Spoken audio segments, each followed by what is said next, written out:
Hi, we're going to continue reading Psych today. I'm just going to jump in here.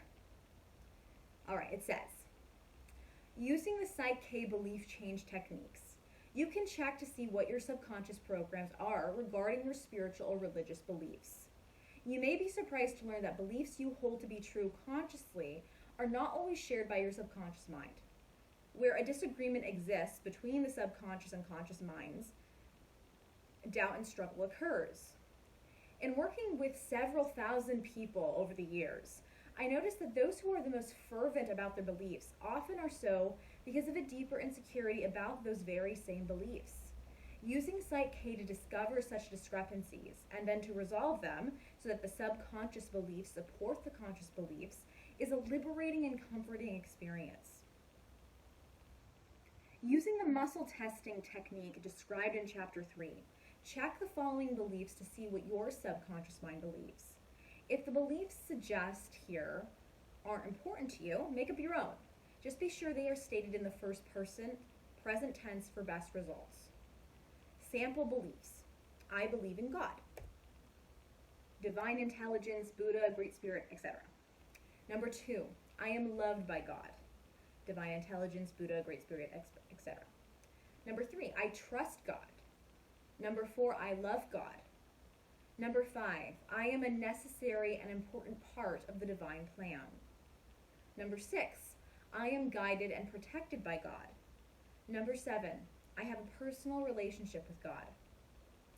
Self-esteem. If you believe you can or you believe you can't, you're right, Henry Ford. How you view yourself profoundly influences how others view you. If you are confident and self-assured, other people will tend to see you that way also.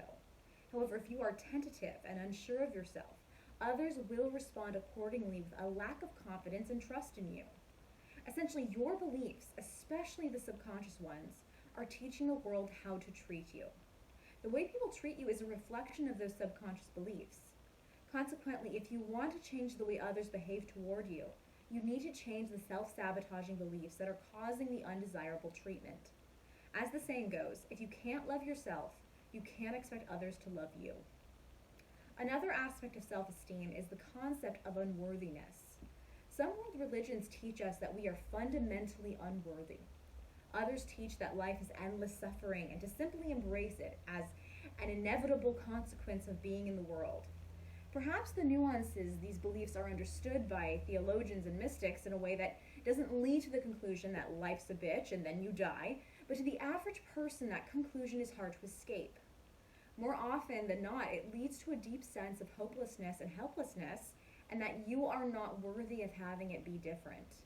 If you want to be free of the limitations of unworthiness in your life, be sure that your subconscious beliefs support that goal. Muscle test the following beliefs to discover how you see yourself.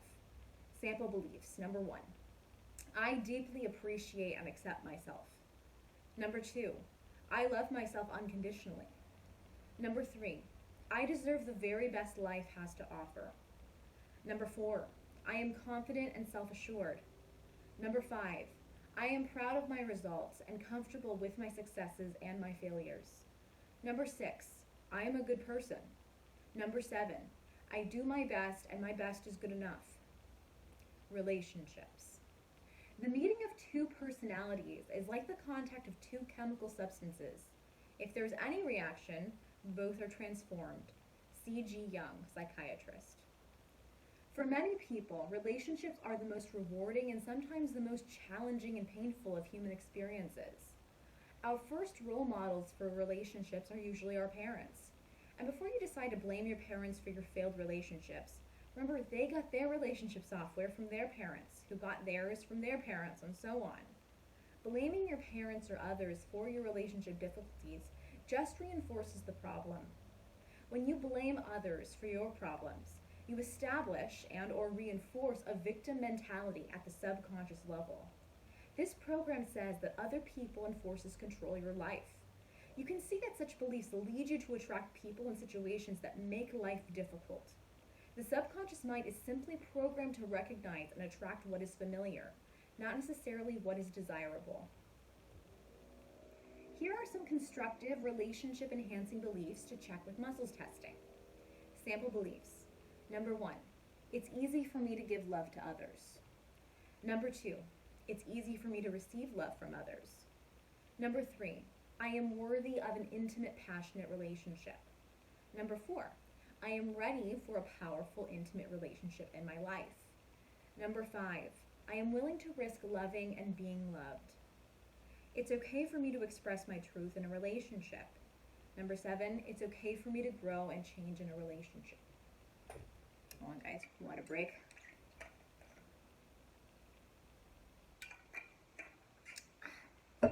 Prosperity.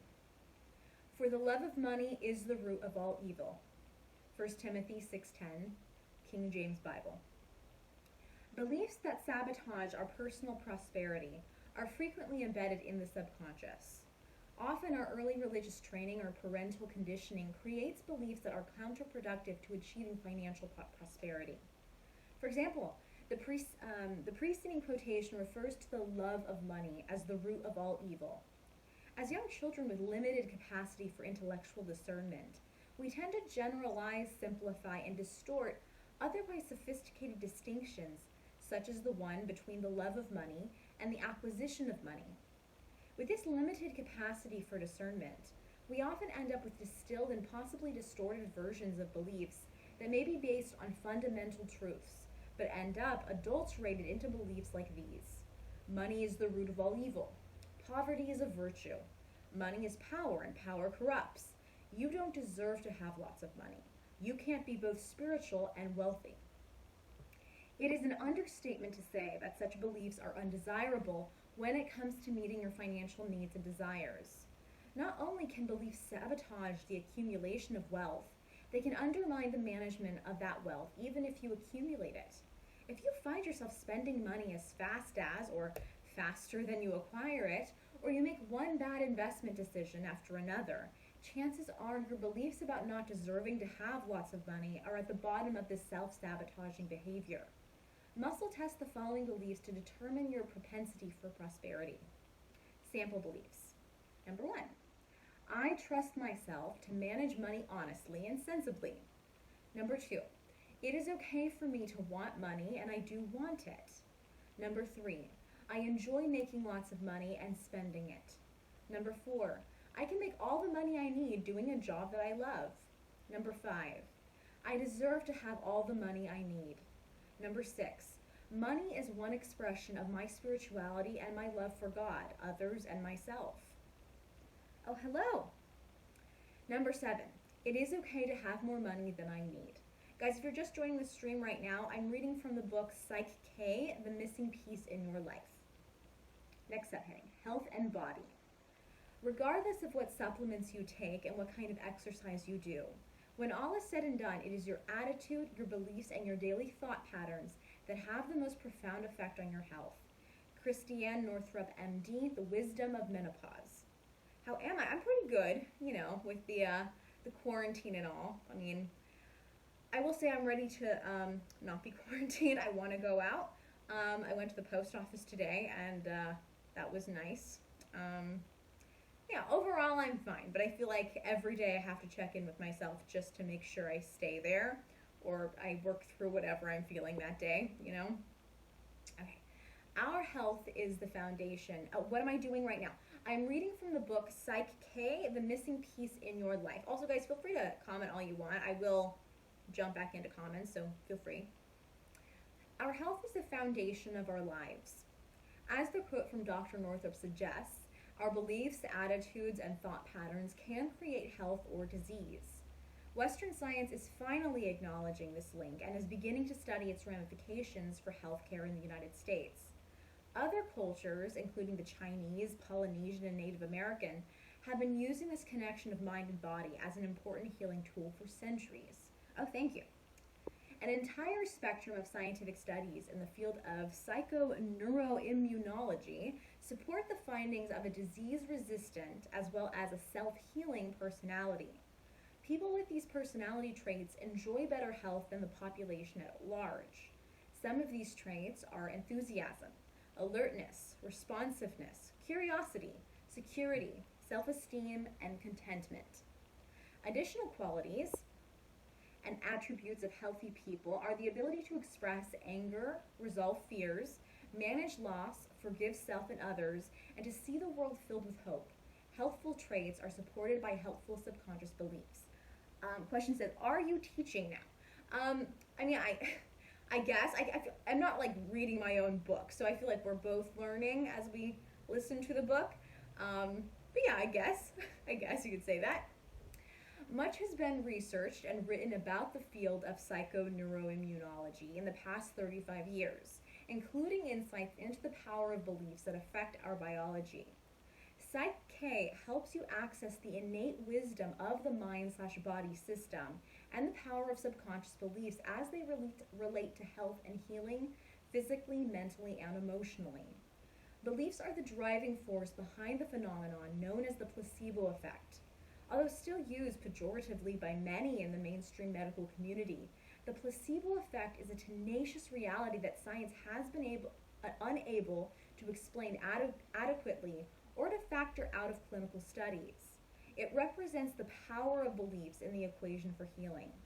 As Herbert Benson, MD, says in his book, Timeless Healing, The Power and Biology of Belief, even though science cannot now measure most of the myriads of interactions entertained in the brain, we should not ignore compelling brain research that demonstrates that beliefs manifest themselves throughout our bodies. Where do I live? I wonder if you're meaning where do I live? Oh, I'm sorry. I'll try to slow down. I live in San Diego, California, in the United States. So as I continue, I'll try to slow down. Instead of trying to factor the placebo effect out of scientific studies, maybe it's time we figure it out and factor it in, thereby learning to leverage its positive benefits. The power of the placebo as a healing agent is directly related to the power of our beliefs and perceptions. Since the active ingredient in the placebo effect is perception, renaming it the perception effect is a more accurate description of this powerful healing agent. This point is illustrated by the following true story. Question is Corona in control here in San Diego?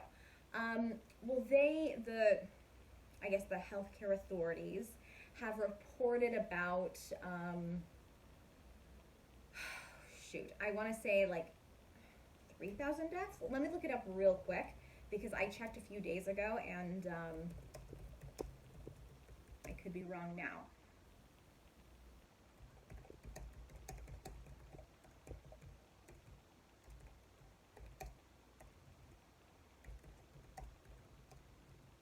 I will say, though, everyone is on a lockdown. Shazad said, hello, how are you? What are you reading today? It's been a while since we met. I know it has. Good to hear from you. I am reading Psych, The Missing Piece in Your Life. However, I had a question about basically what the Corona update is here in San Diego. So I just looked up the statistics. Apparently, there have been about 3,000 confirmed cases of coronavirus in San Diego, and apparently 118 reported deaths. I will say, personally, I don't know any of these people who have contracted COVID-19 for sure, or have died, which is nice.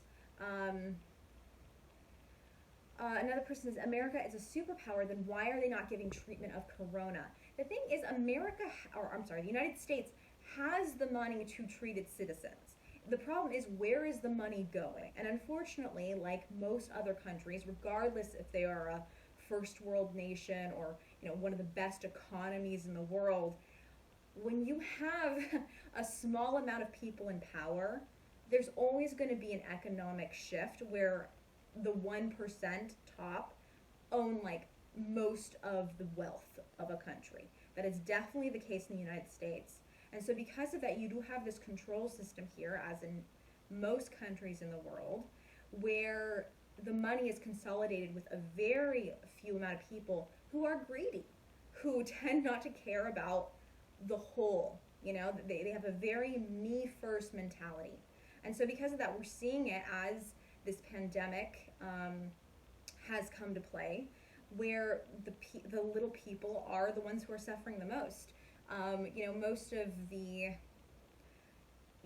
people who are out of work are the little people, the people making the minimum wage jobs. And honestly, we have received $1,200 earlier this month for the most part. But that is not going to last very long.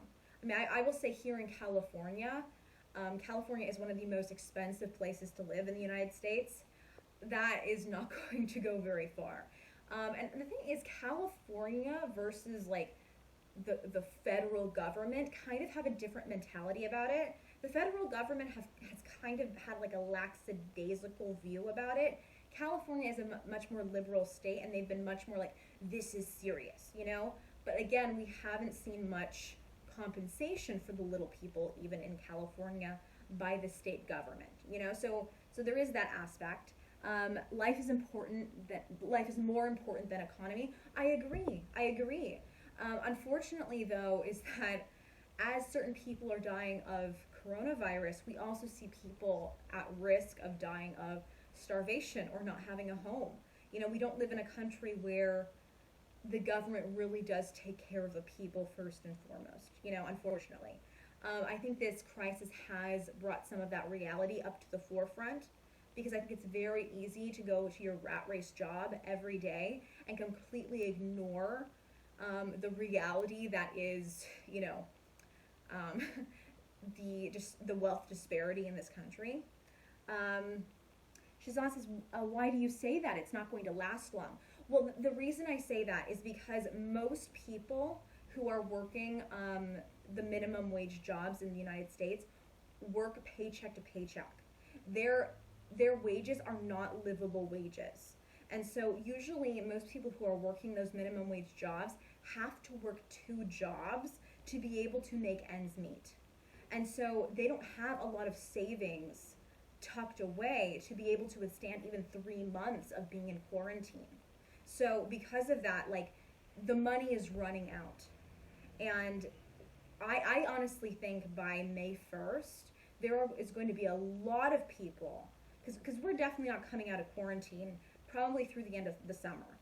And Dr. Fauci, who is kind of like the doctor who's been put in charge of the coronavirus here in the United States, basically said a second wave of this virus is inevitable. And basically the reason for that is because even though many people have been pushing for the quarantine, because of that, there wasn't like the initial like entry of the virus into society, and immunities of like the people who can handle it, like the young people with good immune systems, they haven't become immune to it. And so basically, like, I've heard basically other experts say probably the best way to have dealt with this issue was to have the healthy people continue going on with their lives, seclude the people with bad immune systems and basically the older people, basically let the children and like the younger people get the virus, create immunities to it, and basically have that act out. And then once that has fully happened to most of the population, then introduce more of the endangered population. However, I will say America has one of the worst health in all of the world. We are one of the fattest nations. We are one of the nations with some of the worst diseases, like heart disease, type 2 diabetes. Our like numbers for those like chronic diseases that make you more prone to dying from the virus are higher than any other country in the world. So there is kind of that like issue. Okay, well, where do I draw the line? Am I a teacher? No, I'm not a teacher. I double majored in theater and accounting, so half of my income comes from accounting, the other half comes from the theater. However, at the moment, all of my theater jobs are at a halt because, the virus, they're live performances, so you can't really have people, coming in. So that is interesting. I had a lot in savings meant for a different purpose, but if I have to use it to take care of like my food and a roof over my head, that's fine. You know, we can't plan for the future 100%. But I will say a lot of my peers, like I'm 25 years old, a lot of my peers are in the situation where they are basically, you know, working a job and getting a paycheck from month to month, and they don't have a lot of means to save a lot of money. So I know a lot of my peers are going to be in pretty big financial danger pretty soon. While talking with you, I will be a master in English. Well, thank you. I appreciate that. Yeah, so that's kind of the situation here. I have to believe that at a certain point, the government may step in again, because I think if they don't, there's going to be a huge riot on their hands. And I am married. My husband, he's working from home right now. He still has his job, so I'm also lucky in that sense. But yeah, that's the situation right now. So I am going to jump back into the reading, but feel free to still comment, and I'll pause the reading at any time to answer your questions. Okay, so this point is illustrated by the following true story. One American family who originated in an Eastern Bloc country and still has many family members living there tells this true story. During the period of political and social unrest in Europe during the late 1980s, as the communist regimes were collapsing and reorganizing, communications with the Eastern Bloc countries became extremely difficult. The extended family in the United States received an urgent letter from their relatives requesting help in the form of supplies, anything that could make a life a little easier. It had taken months for the letter to arrive in the United States. I have a comment. I think you don't give a chance to anyone who speaks. What do you mean? I've answered all my comments. What are you talking about? Shazad says, I hope everything works out. What are you talking about, Kelly? Well, right now, Shazad, I'm assuming you're talking about the book. The book that I'm reading right now, Psych talks about basically, it's kind of a second part to the book I was reading earlier called The Biology of Belief, that talks about how our belief system actually can play a very big part in the health of our bodies, and basically like the science behind how it does that. This book talks more about how we can change our belief systems to a more positive belief system that will have a more positive effect on our health overall. So guys, if you are interested in this book, all of my reading of this book so far has been put on my YouTube channel at Kumquat Kelly, which my profile information is in my profile here on Bigo. So if you're interested, you can follow up. But yeah, so there's that. So guys, feel free to still comment. I'll answer any more. Each of the family members gathered various items and supplies were all sent together. After nearly 6 months, they received a letter from the grateful relatives thanking them for the supplies. But the relatives were most grateful for the medicine. It had helped so many in the family, especially some of the elderly members who had seen significant improvement in their health. They were running low on the medicine and were beginning to ration it until more could be sent. The family conferred. What medicine? No one could remember sending any medicine. They were frantic, wanting to help, so they reconstructed the package as best they could, sending everything they remembered sending previously. They also included an urgent message. What is the medicine that is helping so much? If it is not in the package, tell us so we can send more immediately. Oh, my name is Sanjay from India. Well, it's nice to meet you, Sanjay. Again, communications were delayed, and it was several months before they got a response. The relatives were so appreciative of those supplies sent in the second package, but the medicine had not been sent. Please send more of the lifesavers. They made such a difference. If the power of perception could cause a popular candy to affect health changes in people as though it were medicine, what are the possibilities for using the perception effect in a deliberate way to support health in patients with a variety of physical or psychological problems, from colds to cancer, anxiety to depression? Sanjay says, did you see India? No, I've never visited India. I would love to go. Yeah, I have a lot of like lovely people here I talk to who are from India. I heard they were in India and were locked down pretty severely from a few months ago. How have you guys dealt with your economy, and do you feel like most of the people are being cared for there? I don't know what like the death toll is there in India overall. I just know it's a very populated country.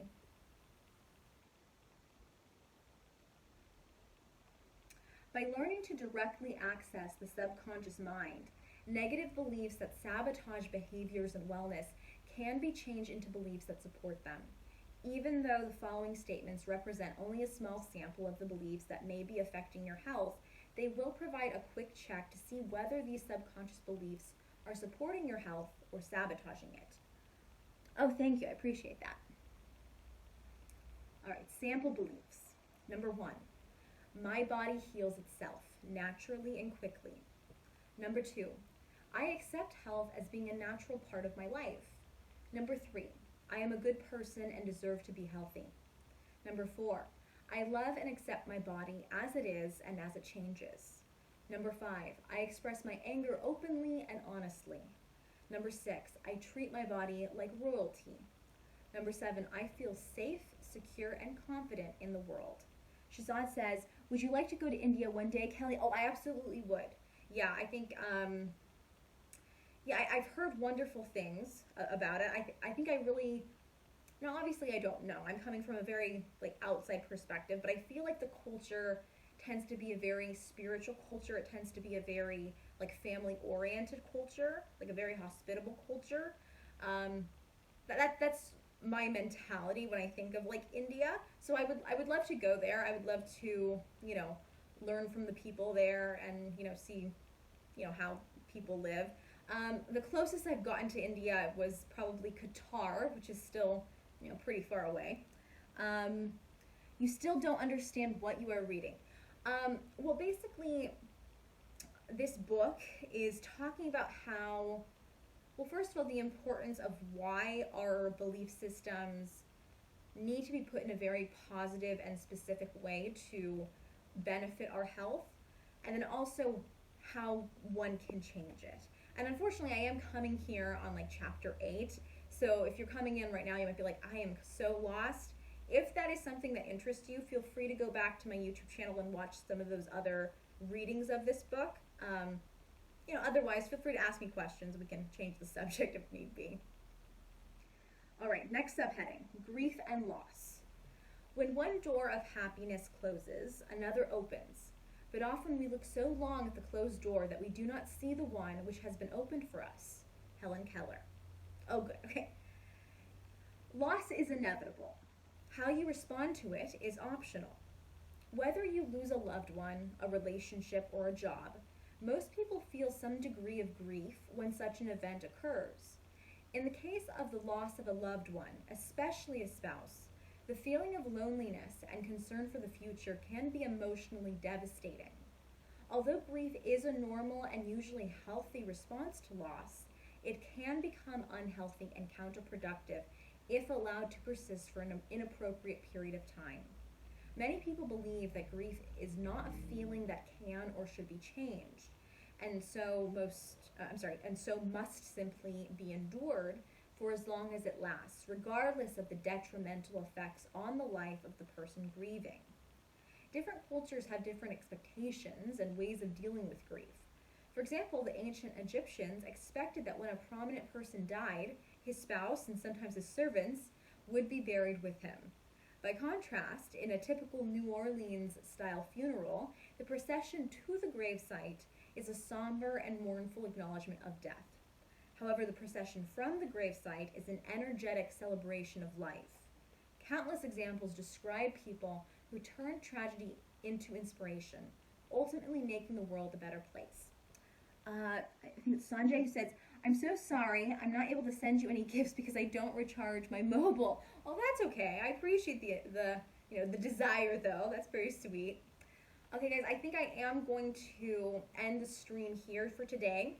I am going to be doing another stream later in the week. I don't know which day just yet.